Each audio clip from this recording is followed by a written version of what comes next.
What's good, YouTube? ToxicSight here, back again once again with another video. We're gonna be starting our Don't Be an Ash Pokemon Go series today with episode 1, which is gonna be talking about the differences in movesets between raids, PvP, and TGR. PvP and TGR are basically the same. You just gotta be careful on a couple other things in TGR other than PvP, which I'll go over later. In raids, um, you want to have what's called stab movesets um, for raids, which are same type attack bonus in both the fast move and the charge move. This Groudon is not great for PvP or for raids due to the fact that it has Solar Beam and it won't get the damage boost from stab. But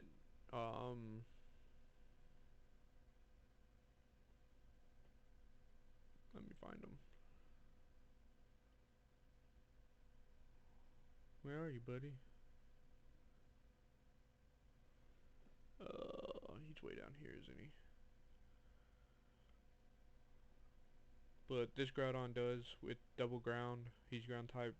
Um, while Earthquake does 140, it gets a attack boost. I think it's 160 or 180. Don't hold me to those numbers. I haven't really looked into it all that much on the damage that it does. Um, but you want to have what's called stab on your raid Pokemon. Um, Stab really isn't all that beneficial in PvP all that much. While at times it is, but it's not required. Um, Let me go over something for PvP. Now we're going to jump over to PvP real quick. The biggest thing that you need to worry about with raids is that you're doing stab. Um, you wouldn't want to go into a Kyogre fight with, um, well, no, Kyogre's, well, no, you wouldn't want to go into a Kyogre fight with Raikos that had Shadow Ball, or with, I would say a Raichu with Grass Knot, but I mean, it still does super effective damage, it just doesn't do the stab bonus. Um, but anyways, PvP, you want to have the fast move that builds the energy the fastest. So in this example of Lanoon, Shadow Claw builds energy faster, even though it's not stab. Its stab move that it gets for fast is Tackle. It's weaker. It builds energy. I think. Well, it's got to build energy slower. Um, you want to have the fastest energy gaining fast move, which is Shadow Claw. The damage doesn't really matter. While the higher damage really is beneficial, the main thing you want to worry about with your fast move is how fast energy is gained.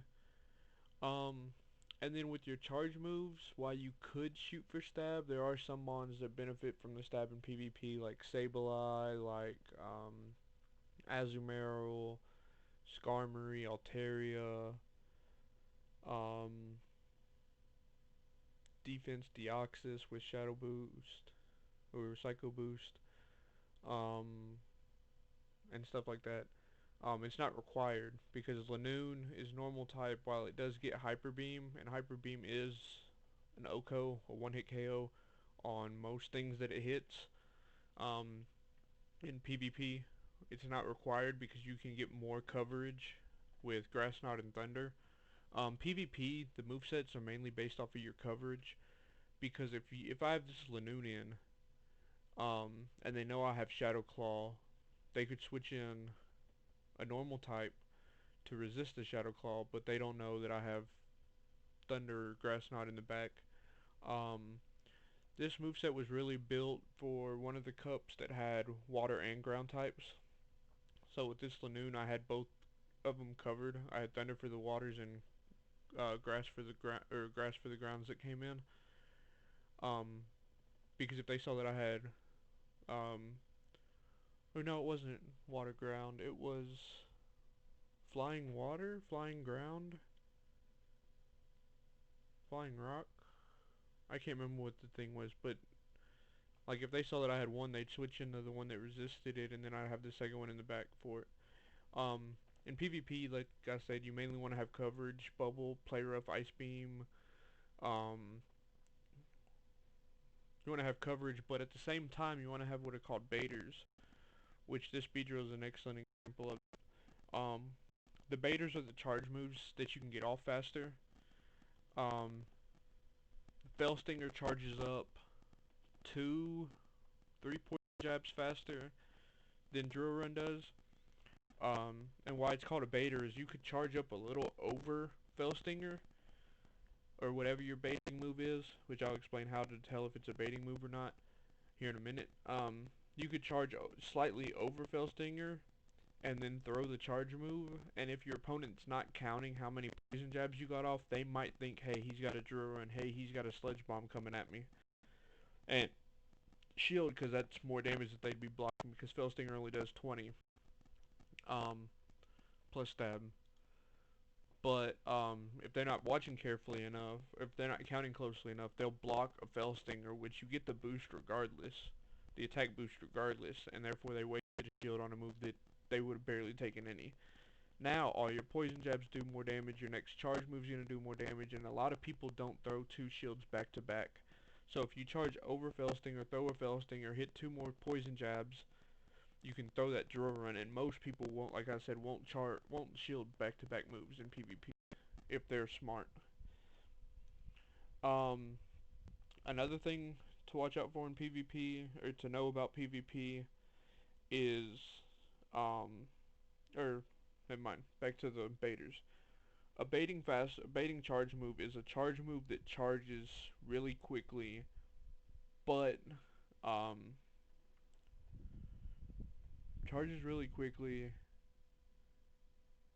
but doesn't guarantee a win. If that makes sense, doesn't guarantee that it'll knock it out, or doesn't do any damage to whoever you're throwing it to.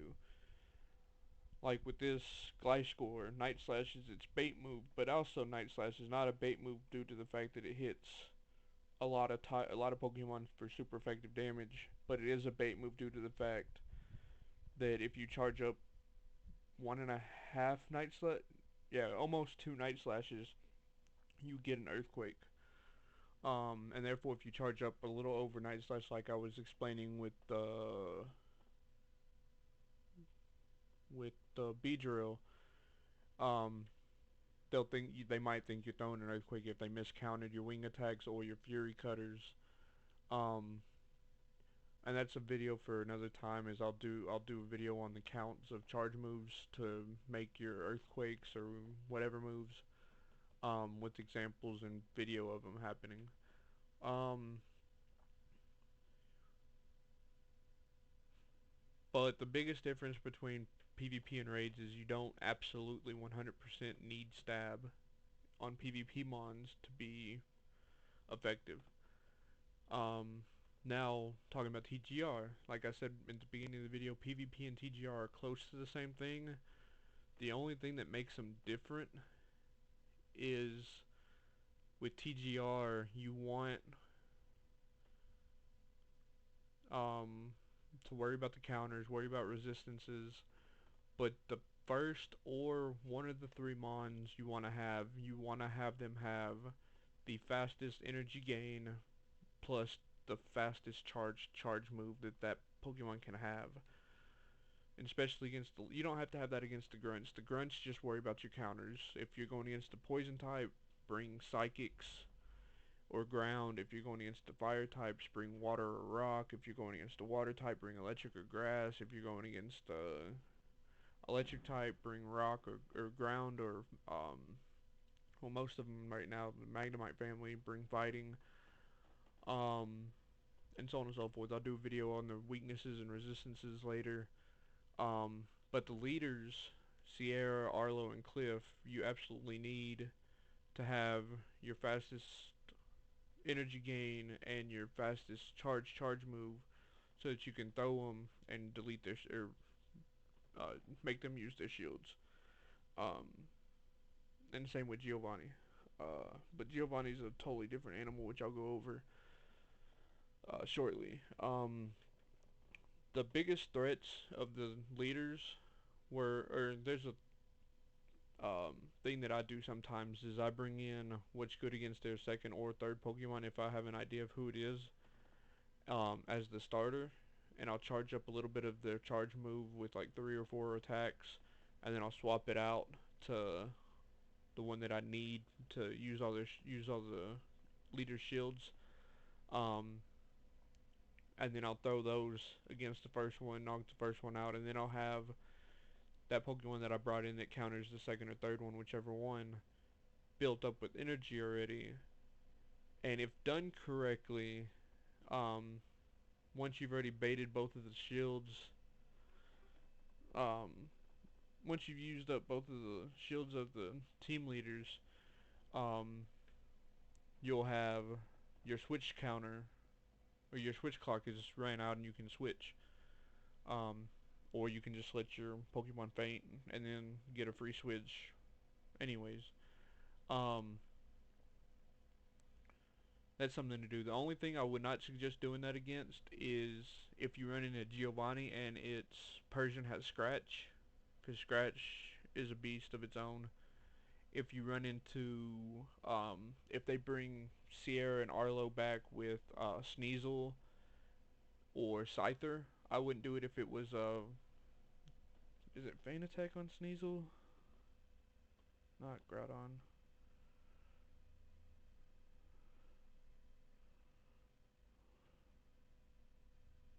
Or no, it was Ice Shard on Sneasel. Ice Shard on Sneasel charged up fast and was brutal whenever Sierra had her. And then it's Fury Cutter on Scyther, for sure.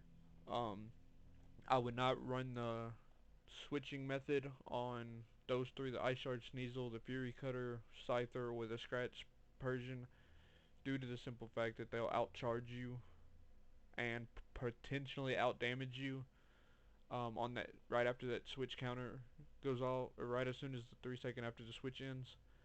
Um, unless you somehow, um, well, I mean, I guess Typhlosion could survive 2 of them, but it's just too brutal. Because if it's a Ice Shard Foul Play, that Foul Play's coming at you almost instantly after the switch. And if it's an Ice Shard Avalanche, good luck. Um, but yeah, those three I wouldn't risk doing it on. Um, but all the rest of them you can. They don't have any insane move sets. Just the Lapras right now, don't do it at all, ever. Poliwrath is your best bet. Um, we'll go over all that stuff later. I keep getting off topic, or on topic, but further down the list. Um,